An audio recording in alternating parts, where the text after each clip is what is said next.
نحمده ونصلي على رسوله الكريم اما بعد فاعوذ باللہ من الشیطان الرجیم بسم اللہ الرحمن الرحیم۔ خدری رضی اللہ عنہ نے کہا، نبی اکرم صلی اللہ علیہ وسلم نے فرمایا، کیا ایسا نہیں، یعنی ایسا ہے کہ عورت جب حائضہ ہوتی، یہاں بھی کیا استفہامیہ نہیں بلکہ انکاری ہے، کہ عورت جب حائضہ ہوتی ہے تو نہ نماز پڑھ سکتی ہے نہ روزہ رکھ سکتی ہے، اور ان کے دین میں کمی کی یہی وجہ ہے۔ اسے بخاری نے روایت کیا ہے۔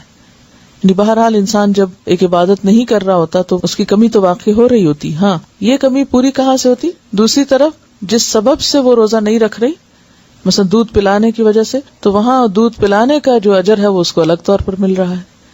یعنی اللہ تعالیٰ نے عورتوں کے ساتھ ظلم نہیں کیا، بلکہ ایک جگہ اگر ایک فریضے میں کمی ہو رہی ہے تو دوسرے فریضے کے ادا کرنے کا اجر بھی پا رہی ہے۔ ان انس بن مالک الکعبی ان رسول اللہ صلی اللہ علیہ وسلم قال ان اللہ ودع عن المسافر الصوم وشطر الصلاة وعن الحبل والمرضع الصوم، رواہ احمد وابو داود والنسائی والترمذی وابن ماجہ۔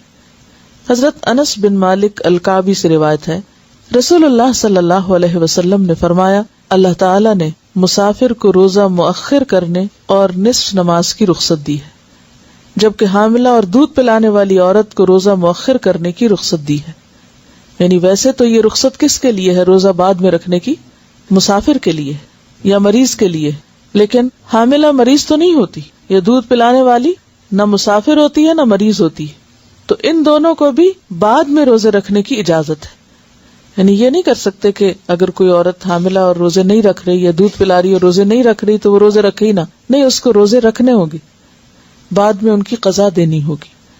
قال ابو الزناد رحمہ اللہ ان السنن ووجوه الحق لتأتي كثيرا على خلاف الرأي فما يجد المسلمون بدا من اتباعها من ذلك ان الحائض تقضي الصيام ولا تقضي الصلاة، رواہ البخاری۔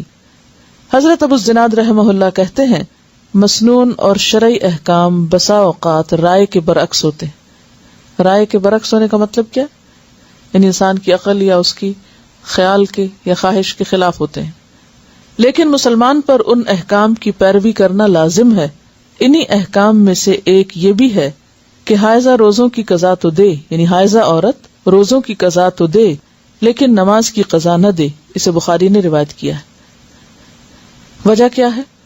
کیونکہ نماز ہر مہینے انسان چھوڑتا ہے تو اس میں بار بار ان کو پورا کرنا ایک مشکل کام ہے، لیکن روزہ سال میں ایک بار ہے تو اس کی قضا دی جا سکتی۔ پھر دونوں عبادتوں کی جو کیفیت ہے وہ بھی مختلف ہے، اور ویسے اصل حکمت تو اللہ ہی کو پتا ہے، ہم نہیں جانتے، لیکن ہم تو بظاہر اگر کوئی ایک بات سمجھ میں آتی ہے تو اسے سوچ سکتے ہیں، ورنہ تو اصل کیا ہے؟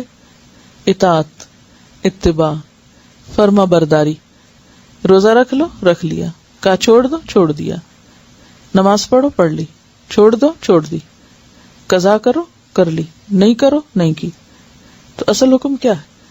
فرما برداری، بات ماننا، کیونکہ کسی کام کے کرنے یا نہ کرنے کی اپنی جگہ ایک اہمیت ہے، لیکن زیادہ اہمیت کس بات کی ہے کہ ہمارا رجحان کس طرف ہے، اللہ کی بات ماننے کی طرف یا نہ ماننے کی طرف۔ ان کا سوال یہ ہے کہ دودھ پلانے کا سلسلہ تو 2 سال تک چلتا رہتا ہے، تو ایسے میں کیا پھر عورت 2 سال روزے چھوڑے؟ نہیں، 2 سال کی ضرورت نہیں ہے چھوڑنے کی۔ ایک وقت ایسا ہوتا ہے کہ جب بچہ بہت چھوٹا ہوتا ہے اور اس کی ساری غذا صرف ماں کا دودھ ہوتی، وہ ابھی کچھ کھا نہیں سکتا۔ بچے بہت چھوٹے ہوتے ہیں، جیسے کم از کم 4 مہینے تک عام طور پہ بچے کو کوئی اور سالڈ فوڈ یا بعض اوقات پانی تک بھی نہیں دیا جاتا، تو وہ کمپلیٹلی ماں پہ ڈیپینڈنٹ ہوتا ہے۔ ایسی صورت میں اگر ماں روزہ رکھ لے اور کچھ پیے نہیں، کھائے نہیں، تو کیا ہوگا؟ دودھ میں کمی ہو جائے گی۔ اب اس دودھ کی کمی کا اثر ماں پر تو جو پڑے گا بچے پر زیادہ پڑے، اور بچے کی وہ ایج جو تھی گروئنگ ایج ہوتی، اگر غذا پوری نہ ملے تو وہ ساری زندگی کے لیے سفر کر سکتا ہے۔ تو ایسے میں اس وقت تو ماں روزہ چھوڑ دے تاکہ بچے کو دودھ پورا ملے، لیکن بچہ جب 1 سال کا ہو جاتا ہے اور بھی چیزیں کھانے پینے لگتا ہے تو دودھ ایک اضافی غذا ہو جاتی ہے۔ تو ایسی صورت میں جب وہ اور دودھ بھی پی لیتا ہے یا اور چیز بھی کھا لیتا ہے اور ساتھ ماں کا دودھ بھی لے رہا ہے تو اور اس میں کچھ کمی بھی ہو گئی تو بھی اس سے اتنا فرق نہیں پڑے گا، تو ایسی صورت میں ماں پھر روزے رکھ لے، یا پھر سارے نہ چھوڑے، ایک رکھ کے ایک چھوڑ دے۔